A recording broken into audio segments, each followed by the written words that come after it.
Hello friends, हम लोग आज करेंगे नवंबर 2019 का क्वेश्चन पेपर, जिसमें जो कि मेरे हिसाब से अब तक का सबसे टफेस्ट था। जहाँ तक पेपर 6C की बात है तो अब तक का सबसे टफेस्ट पेपर मुझे ये लगा था। तो मैं कोशिश करूँगा कि इसकी ज़्यादा से ज़्यादा केस स्टडीज़ में डिस्कस कर पाऊँ आगे आने वाली क्लासेस में। तो आज मैं ये इसमें डिस्कस करूँगा केस स्टडी नंबर 1। तो चलिए, मैंने जो आपको बताया था कि केस स्टडी को पढ़ना कैसे है। सबसे पहले तो क्वेश्चंस पढ़ने हैं, उसके बाद पैराग्राफ वाइज पढ़ना है। तो इससे आपको पता चलेगा कि कौन सा पैराग्राफ ऑब्जेक्टिव से रिलेटेड है, कौन सा सब्जेक्टिव से रिलेटेड है। इस केस स्टडी में आपको उसका पता चल जाएगा कि मैंने ऐसा क्यों बोला था। अगर आप पहले पढ़ना शुरू कर देंगे डायरेक्ट केस स्टडी तो खोने लगेंगे, ऑब्जेक्टिव और सब्जेक्टिव कुछ पता ही नहीं चलेगा, खो जाएंगे उसमें। तो इसलिए सबसे पहले क्वेश्चन पढ़ना है। तो चलिए देखते हैं, और इसमें अधिक से अधिक क्वेश्चंस मैं लेने की कोशिश करूँगा। कुछ क्वेश्चंस तो ऐसे हैं जो कि मैंने ऑलरेडी डिस्कस कर रखे हैं पहले की क्लासेस में, तो वो मैं आपको डिस्क्रिप्शन बॉक्स में उसके लिंक दे दूँगा और बता दूँगा कि कौन से केस स्टडी से रिलेटेड है।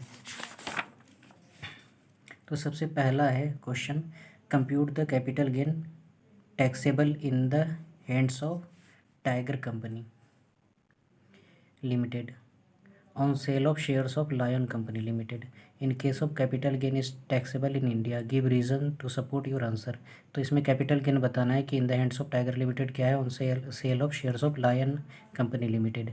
Can the assessing officer complete the assessment of the branch of dear company limited UK ignoring the application filed by the Lotus company Limited before AR. बस दिमाग में रख लेना है आपको कि यहाँ पे अथॉरिटी ऑफ एडवांस रूलिंग से रिलेटेड क्वेश्चन है, यहाँ पे कैपिटल गेन से रिलेटेड क्वेश्चन है, और नाम भी हो सके तो ध्यान में रखना है, क्योंकि नाम में इतने सारे नाम है इसमें भी कन्फ्यूज़न होगा.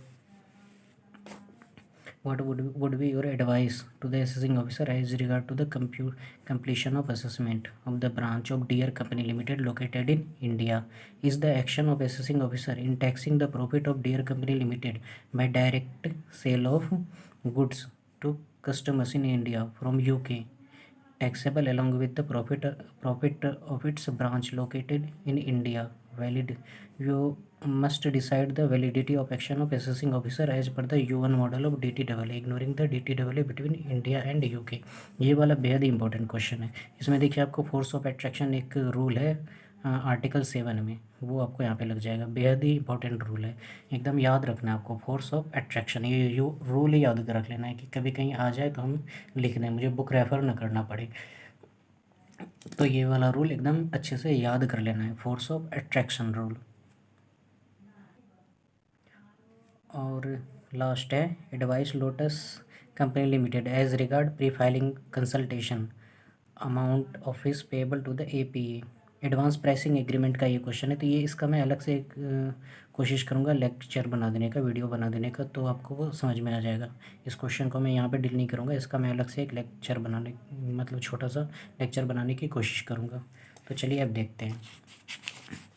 3 क्वेश्चंस हो गए. एक तो फोर्स ऑफ अट्रैक्शन से रिलेटेड हो गए, दूसरा कैपिटल गेन, तीसरा एडवांस रूलिंग से रिलेटेड हो गया. अब मैं पढ़ना शुरू करता हूँ. Safe advisor LLP is a firm of chartered accountant Mumbai. You are the tax partner of the, मैं पढ़ते पढ़ते आपको आंसर इसका एक्सप्लेन करता जाऊँगा.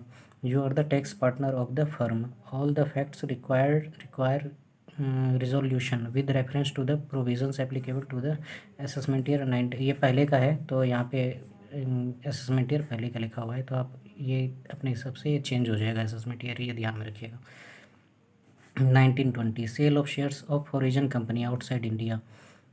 तो हॉरिजन कंपनी के यहाँ पे सेल कर रहा है शेयर को.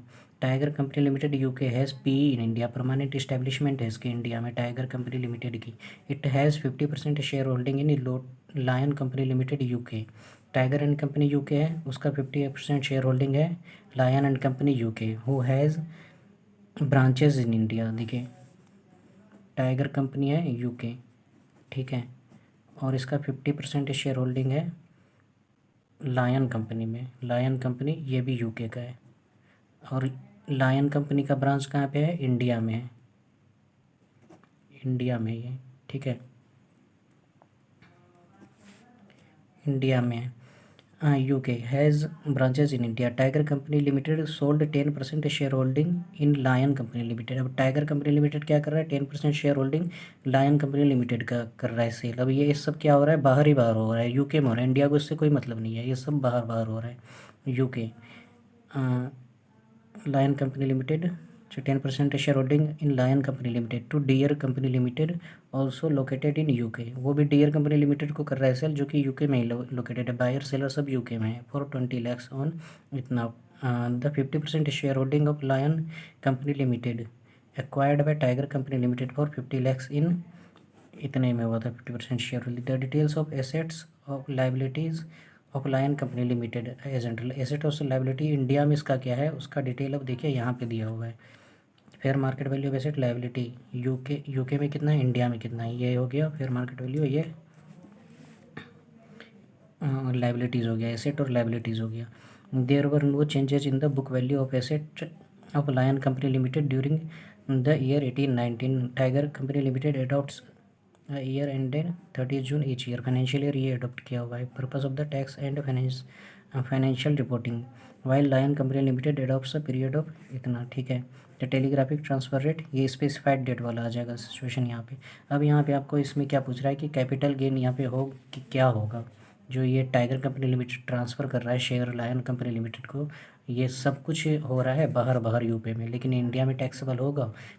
मैंने आपको क्या बताया था, ये मैंने बताया था केस स्टडी नंबर 13 में। मैंने आपको केस स्टडी नंबर 13 में मैं उसका लिंक यहाँ पे दे दूँगा, तो वो वाला आप जाके केस स्टडी देखिए, वहाँ पे इतनी डिटेल में मैंने बताया है कि सारा कॉन्सेप्ट आपको बिल्कुल याद हो जाएगा। तो वो वाला वहाँ आप जाके अच्छे से देखिए, अच्छे से उसको याद करिए, फिर जब आप इसको सॉल्व करने बैठेंगे तो आराम से सॉल्व हो जाएगा। तो उसमें था कि जैसे कोई कंपनी है, कोई company incorporated outside India, company incorporated outside India है, लेकिन वो क्या कर रही है, ट्रांसफ़र कर रही है कोई asset located in India. A company incorporated outside India transfer assets being share और interest being share located in India. And share क्या होता है, ड्राइव करता है its value, and shares drive its value directly और indirectly from asset located in India. जिसमें क्या था, a company incorporated outside India transfer asset located outside India है, बट ये क्या कर रहा है, एसेट क्या कर रहा है, वो एसेट ड्राइव कर रहा है इट्स वैल्यू डायरेक्टली और indirectly from assets located in India. समझे, एक कंपनी है, कोई कंपनी है, वो क्या कर रही है, ट्रांसफ़र कर रही है एसेट क्या है, being shares of a company incorporated in India, लेकिन वो शेयर क्या कर रहा है, ड्राइव कर रहा है डायरेक्टली और indirectly it's value from asset located in India. तो वो शेयर क्या मान लिया जाएगा कि इंडिया में लोकेटेड है और उस पर कैपिटल गेन टैक्स लग जाएगा। ये मैंने आपको स्मॉल छोटा करके बताया, लेकिन आपको वहाँ पे केस स्टडी नंबर 13 में आप जाइए और उसको देखिए, आपको पूरा डिटेल में एकदम बहुत सारी सिचुएशन देके बताया गया है, बिल्कुल अच्छे से समझ में आएगा वहाँ पे। आप एक बार उसको ज़रूर रेफ़र करिए। और फिर ये तो हो गया पहले क्वेश्चन से रिलेटेड। केस स्टडी पढ़ने, पहले क्वेश्चन पढ़ने का फ़ायदा क्या हुआ, अब ये वाला बिल्कुल पैराग्राफ ख़त्म हो गया, अब यहाँ से कोई मतलब नहीं है, बाद में हो सकता है कोई ऑब्जेक्टिव पूछ ले इससे, तो बाद में देखेंगे। अब एडवांस रूलिंग वाला सेकंड वाला आ गया question. The branch of dear limited The branch of Deere Company Limited UK has carried out some transaction with Lotus Company Limited Bengaluru। Branch of dear company limited UK का है, जो बेंगलुरु के साथ transaction कर रहा है। The financial year 17-18 the value of transaction exceed 600 crore. ये transaction जो एक रिक्वायर है वो कितना है, 600 करोड़ का है। The branch of dear company limited filed it's return of income for the assessment year 18-19 इतने को फाइल कर दिया है। Lotus company limited applied for advance ruling. Lotus company limited Indian वाली जो कंपनी है वो एडवांस रूलिंग के लिए अप्लाई करती है जनवरी 19 में, to know exactly the tax consequences of transaction with the non resident Deere company limited. Indian company AAR file करती है, एडवांस रूलिंग फाइल करती है कि डियर कंपनी लिमिटेड के साथ, जो डियर कंपनी लिमिटेड के साथ जो भी ट्रांजेक्शन हुआ है उसका टैक्स क्या होगा इंडिया में, इसके लिए वो एडवांस रूलिंग के लिए अप्लाई करती है। The branch of dear company limited was informed of the advance ruling application filed by the Lotus Company Limited for achieving clarity of both the parties. The branch of Deere Company Limited on its part informed the assessing officer the fact of the application filed by the Lotus Company Limited। अब branch ने inform भी कर दिया है assessing officer को। Authority for advance ruling the assessing officer selected the return of dear company limited, लेकिन जो foreign company है उसने रिटर्न क्या कर लिया है, स्क्रूटनी के लिए सेलेक्ट कर लिया है 143(2) में मार्च 19 को। Lotus company limited and Deere company limited are not associated enterprises. अब यहाँ पे ये क्वेश्चन क्या पूछ रहा था, can the assessing officer complete the assessment of the branch of Deere Company Limited UK ignoring the application filed by the Lotus Company Limited before AAR. What would be your advice to the assessing officer regarding the completion of assessment? ठीक है, तो अब यहाँ पे क्या होता है कि अगर हम असेसमेंट AAR के सामने एप्लीकेशन फाइल कर देते हैं एडवांस रूलिंग के लिए, तो वो एप्लीकेबल हो जाता है। किस पे एप्लीकेबल हो जाता है, इनकम टैक्स अथॉरिटी पे और एसएससी पे वो एप्लीकेबल होता है। मतलब एडवांस प्राइसिंग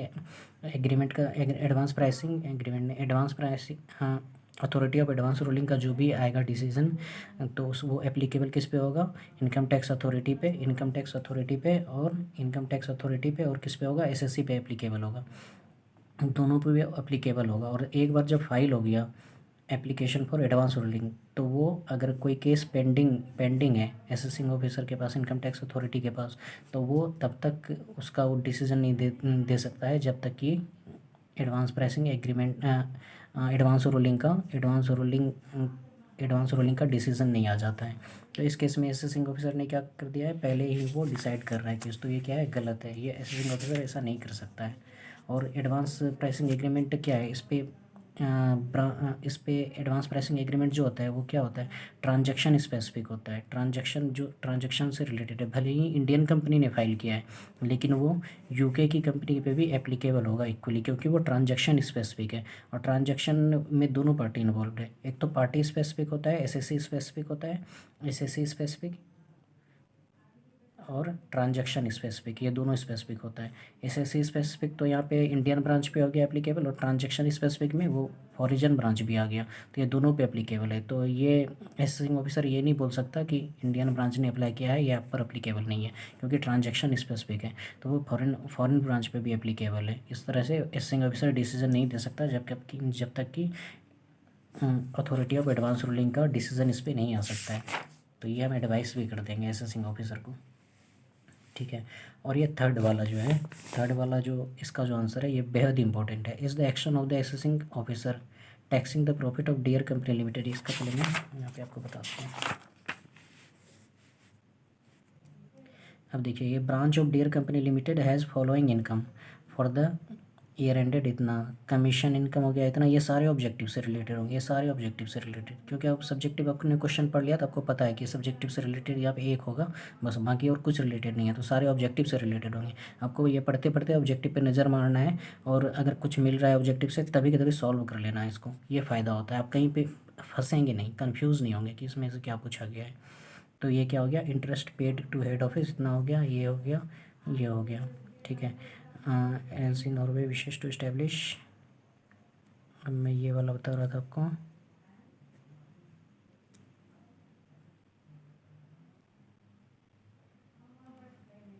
ठीक है। इनकम ऑफ हेड ऑफिस इतना हो गया, interest paid to head office इतना हो गया, on money advanced by the head office to the branch, royalty paid इतना हो गया, डिविडेंड फ्रॉम इंडियन कंपनी इतना हो गया, इनकम फ्रॉम ब्रांच इंक्लूडिंग इतना, Douglas LLC Norway wishes to establish an eligible investment fund in Singapore. ये eligible investment fund, ये भी ऑब्जेक्टिव से रिलेटेड होगा। ऑब्जेक्टिव आपको अच्छे से खुद से ट्राई करना है। यहाँ में इंपॉर्टेंट जितने भी सब्जेक्टिव क्वेश्चंस हैं वो आपको कोशिश करूँगा कि आपको याद हो जाए। और जब एक बार सब्जेक्टिव आपको याद हो जाएगा ना, ऑब्जेक्टिव भी अपने आप उसमें कवर हो जाता है।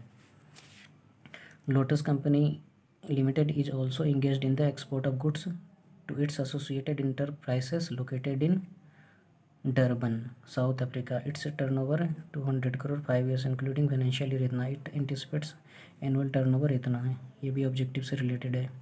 अच्छा, तो वो ये branch of dear company limited has the following income, ठीक है। ये भी कर लिया था मैंने।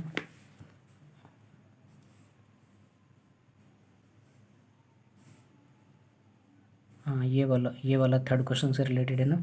Dear company limited who has branch in India during the financial year 18-19 sold Deere company limited foreign company है, इसका ब्रांच है इंडिया में, सोल्ड इतना यूनिट सोल्ड कर रहा है to product to branch of 5,000 rupees per unit, the same identical units were sold to the unrelated parties इतना rupees. देख रहे हैं यहाँ पे आर्म लेंथ प्राइस का भी क्वेश्चन ऑब्जेक्टिव में पूछा गया होगा, आप एक बार जरूर देखिएगा। इससे अनरिलेटेड पार्टी को भी ट्रैक रहा है, इंडियन ब्रांच को भी बेच रहा है और अनरिलेटेड पार्टी को भी बेच रहा है।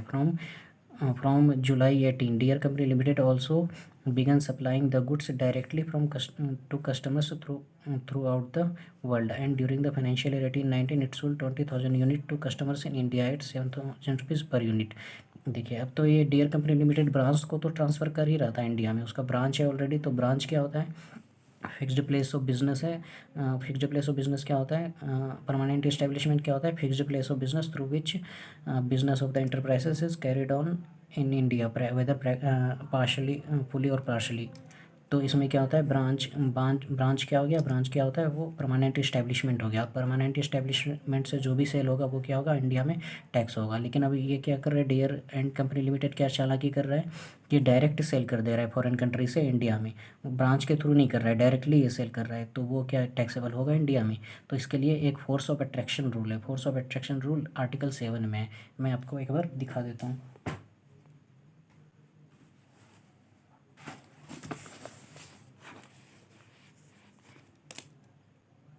ये है फोर्स ऑफ अट्रैक्शन रूल।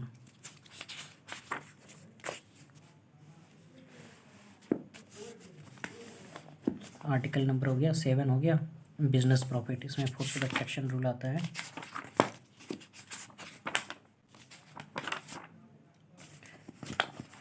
ठीक है, तो फोर्स ऑफ अट्रैक्शन रूल क्या कहता है? The force of attraction rules implies that when foreign enterprises sets up P in the source state. Source state में पी है उसका, तो it brings itself with in the physical jurisdiction of that state of source to such a degree that all profits that the enterprise derives from source state, whether through the PE or not, can be taxed by it in source state।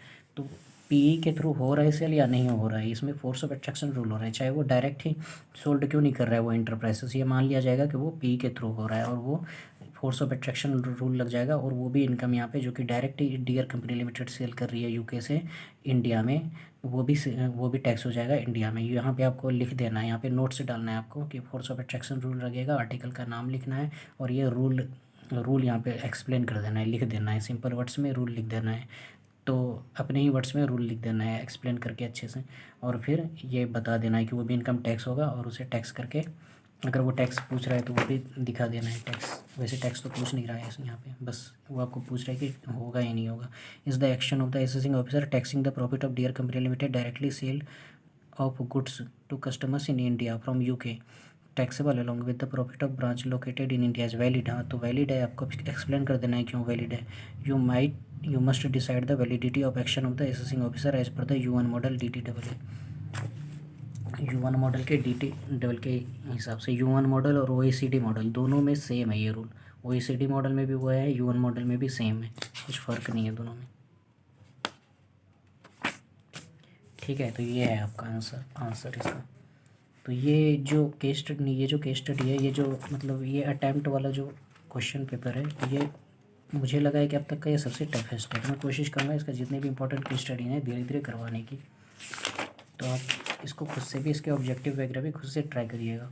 और मैंने एक बार explain कर दिया तो इसको आपको आराम से समझ में आएगा। और ये पहला वाला जो क्वेश्चन था इसका बेहद ही इंपॉर्टेंट है, तो आप इसको ज़रा भी इग्नोर नहीं करिएगा। मैंने जब स्टडी 13 करवा रहा था तभी मैंने बताया था कि ये कभी भी एग्ज़ाम में आ सकता है, और मैंने उसमें लिखा भी है कि एक्सपेक्टेड एग्ज़ाम है। और देख रहे हैं आगे चल के ये पूछा गया है और आगे भी कभी भी एग्ज़ाम में वो आ सकता है। और लगभग ये हर अटैम्प्ट में आता ही है, कुछ ना कुछ हर अटैम्प्ट में पूछ देगा। कुछ कभी ऑब्जेक्टिव में पूछ देगा, कभी सब्जेक्टिव में पूछ देगा, कुछ ना कुछ हर अटैम्प्ट में पूछ देगा आपको। मोस्टली तो सब्जेक्टिव में ही पूछा जाता है, क्योंकि इसके मतलब ये जो ड्राफ्ट होता है कि स्टडी ये बड़ा हो जाता है, ये इतना इसमें बहुत सारे कॉन्सेप्ट आ जाते हैं, इंक्लूड हो जाते हैं। तो आप एक बार केस स्टडी नंबर 13 ज़रूर देखिएगा, मैं उसको डिस्क्रिप्शन बॉक्स में उसके लिंक डाल दूँगा। ठीक है। और अगर आपको पसंद आ रहा है हमारा लेक्चर, मेरी कोशिश है कि आपको इंपॉर्टेंट कॉन्सेप्ट सारे पता हों इनडायरेक्ट टैक्स के, वो भी केस स्टडीज़ के थ्रू।